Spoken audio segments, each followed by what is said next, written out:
Yeah, Right. we say record, yeah? Oh, Yeah, that's say it. record, right.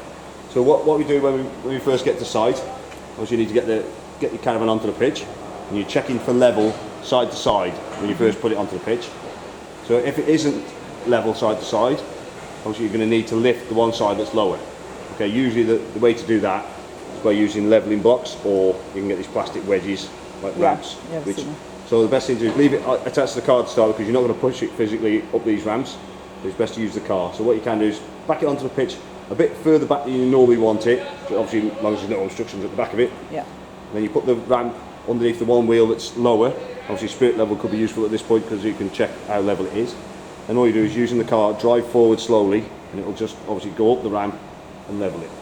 Okay? Yeah. Checking it with the with your spirit level.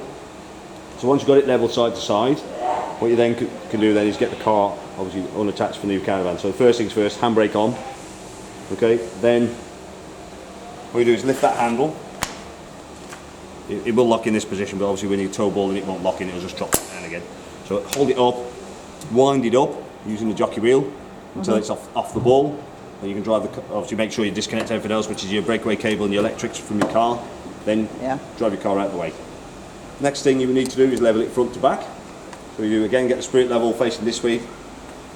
Obviously front to back leveling. What we do is wind it up or down on the jockey wheel. Yeah. Okay, straightforward. So what we do is just easy as that. Okay. Right, the importance of levelling, one obviously is drainage. If you've got a sink that's the plug hole on the right hand side and you're leaning to the left, it's not going to go down the sink plug hole, it's just going to be sitting in the sink. Same with the shower. So that's the one reason why you need to be level. Also, the fridge doesn't like being on an angle where it's lit on gas. It needs to be level. Okay. Plus, obviously, when you're in bed and you're feeling like you're rolling around, obviously then it's not quite level. Obviously, make sure you do get it level before you start doing anything else, because there's a bit of a pain. You think, oh, you're in it, and oh, it's not level. So you have to start disconnecting things to level it back up, especially if you've got to lift it side to side. Okay. Yep. Happy with the leveling side of it? Yep. Okay. So once you've got it level, then you need to do is wind the legs down. Okay. The legs are there. They're called steadies. They're not there to lift the van, so you can't use it to lift the van. If you've taken the car off and think I want to level it side to side, I'll just wind the legs up. It won't.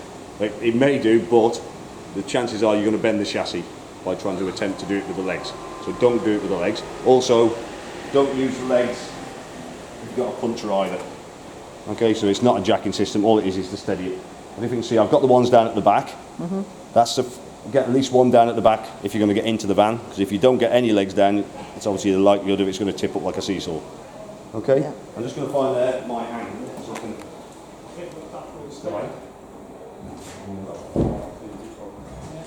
So I'll take you through.